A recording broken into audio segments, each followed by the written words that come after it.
This is Motorola Edge 40 Pro, and today I would like to demonstrate that you can set up and use the nearby share feature on this device. So first step that I recommend taking is to enable Wi-Fi, Bluetooth and mobile data.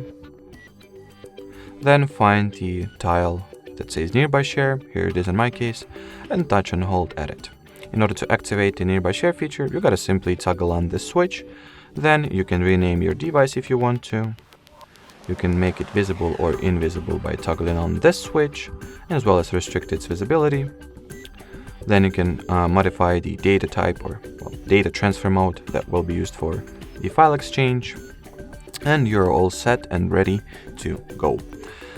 So from here, I will take another phone that I have on my hands and try sending some photo from this Nokia phone to my Motorola through the nearby share, obviously.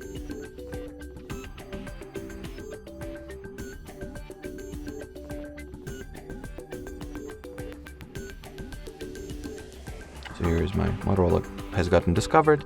Now I gotta accept the transfer at the receiver's end, wait for the photo to be sent and received, and here you have it.